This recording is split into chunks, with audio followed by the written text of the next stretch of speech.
স্থানীয় সংবাদ পড়ছি। সুদীপ বসু। সন্দেশখালীতে এখনো জনরোষ অব্যাহত। আজ সকালে উত্তেজিত জনতা বেড় মজুরে স্থানীয় তৃণমূল কংগ্রেস নেতা অজিত মাইতির বাড়িতে চড়াও হয়ে ব্যাপক ভাঙচুর চালায়। জমি অবৈধভাবে দখলের অভিযোগ তুলছেন স্থানীয়রা। অজিত মাইতি পলাতক তৃণমূল কংগ্রেস নেতা শেখ শাহজাহানের ঘনিষ্ঠ বলে পরিচিত। পরিস্থিতি সামলাতে দক্ষিণবঙ্গের এডিজি সুপ্রতিম সরকারের নেতৃত্বে বিরাট পুলিশ বাহিনী সেখানে যায়। অজিত মাইতির সঙ্গেও কথা বলেন তিনি। রাজ্য পুলিশের ডিজি রাজীব কুমার ফের সন্দেশখালী গেছেন। এডিজি সুপ্রতিম সরকারকে নিয়ে বেড় মজুরে টহল দেন তিনি। কথা বলেন স্থানীয়দের সঙ্গে। মানুষকে আইন হাতে তুলে না নেবার ব্যাপারে হুঁশিয়ারি দিয়েছেন তিনি। পাশাপাশি সন্দেশখালীর পরিস্থিতি উত্তপ্ত করতে নানা রকম গুজব ও ভুয়ো খবর ছড়ানো হচ্ছে বলে অভিযোগ করেছেন রাজীব কুমার। কিছু কিছু লোক যেটা চায় না কি মানুষের তাড়াতাড়ি সমস্যার সমাধান হয়, ওরা এরকম আর্টিফিশিয়াল কিছু কিছু জায়গায়, যেটা আমরা বুঝতে পারি কোন জায়গায় আর্টিফিশিয়াল আগুন লাগিয়েছে কোন জায়গায় মানুষ লাগিয়েছে, এটা যে দূর চালাঘরে একটা লাগিয়ে পুরো আপনাদেরকেও বিজি করলো, আমাদের যে অফিসাররা আছে ওদেরকেও বিজি করলো। আইন যদি নিজে হাতে কেউ নেবে ওটা আমরা ভালো খুব স্ট্রং ভাবে দেব। আজকে ফার্স্ট যে বেরিয়েছে কি ওখানে মানুষ মাঠ ক্যাপচার করেছে, আপনারা তো ছিলেন ওখানে। এরকম যদি টেবিলে বসে ইয়েলো জার্নালিজম পেড জার্নালিজম করে ওটাও গলত আছে। এদিকে গতকালের পর আজও শাহজাহানের ভাই সিরাজউদ্দৌনের একটি আলাঘর পুড়িয়ে দিয়েছে জনতা। উল্লেখ্য, প্রশাসন সূত্রে জানা গেছে সন্দেশখালীর 5 জায়গায় গতকাল পর্যন্ত 144 ধারা জারি ছিল। তার সঙ্গে যুক্ত হয়েছে আরো 4টি জায়গা। আজ পর্যন্ত নিষেধবিধি বলবৎ থাকছে। অন্যদিকে জাতীয় তপশিলি আদিবাসী ও মহিলা কমিশনের পর সন্দেশখালী গেছেন জাতীয় মানবাধিকার কমিশনের প্রতিনিধি দল। ধামাখালী থেকে বোটে করে সন্দেশখালী পৌঁছে স্থানীয়দের সঙ্গে কথা বলছেন তারা।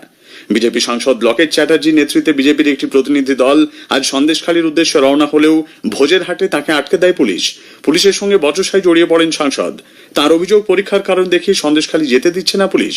এরপর বিজেপি সাংসদকে গ্রেপ্তার করে লালবাজারে নিয়ে যাওয়া হয়েছে বলে বিজেপি সূত্রের দাবি। বিজেপির মহিলা মোর্চার নেত্রী ফাল্গুনী পাত্র নেতৃত্বে একটি প্রতিনিধি দল ঘুরপথে ধামাখালী পৌঁছলে পুলিশ তাদের আটকে দেয়। বচসা বাঁধে পুলিশের সঙ্গে। ফের সন্দেশখালী যেতে চেয়ে রাজ্যের বিরোধী দলনেতা শুভেন্দু অধিকারীর আবেদন কলকাতা হাইকোর্ট খারিজ করে দিয়েছে। বিচারপতি কৌশিক চন্দ্রের এজলাসে বিষয়টি ওঠে। উল্লেখ্য, সন্দেশখালীতে নতুন করে উত্তেজনা তৈরি হয় কয়েকটি জায়গায় ফের 144 ধারা জারি করেছে প্রশাসন।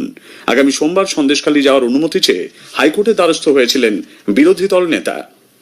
পলাতক তৃণমূল কংগ্রেস নেতা শেখ শাহজাহানের বিরুদ্ধে আর্থিক অনিয়মের নতুন একটি মামলায় এনফোর্সমেন্ট নির্দেশালয় ইডি আজ সকাল থেকে কলকাতা, হাওড়া, উত্তর 24 পরগনার 6টি জায়গায় তল্লাশি চালাচ্ছে। শাহজাহান ঘনিষ্ঠ বিজয়গড়ের চিংড়ি ব্যবসায়ী অরূপ সোম, হাওড়ার ব্যবসায়ী পার্থপ্রতিম সেনগুপ্তের বাড়িতে হানা দেয় ইডি।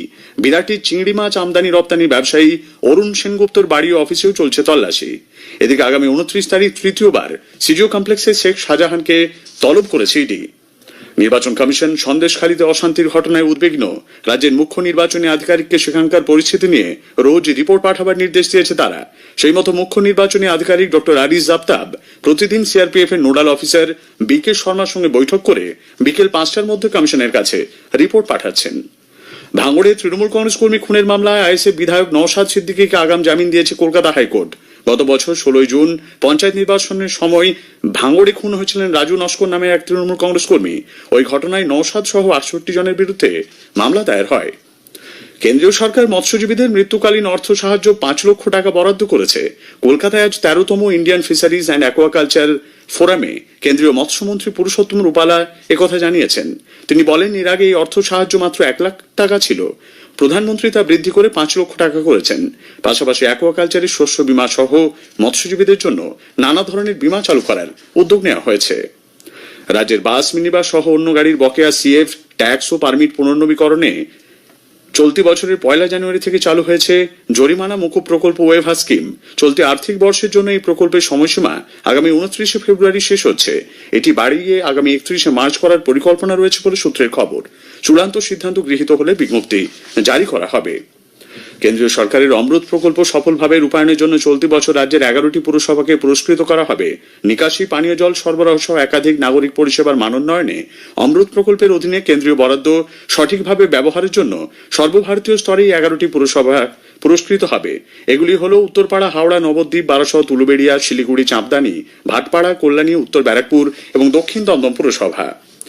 জনসাধারণকে তাদের লোকসভা কেন্দ্রের বিশদ তথ্য, সেই এলাকায় চালু থাকা বিভিন্ন কেন্দ্রীয় সরকারি প্রকল্প ও উন্নয়ন সম্পর্কে অবহিত করতে আকাশবাণী কলকাতা সংবাদ বিভাগ শুরু করেছে বিশেষ অনুষ্ঠান ভারত বিকাশ ডায়েরি।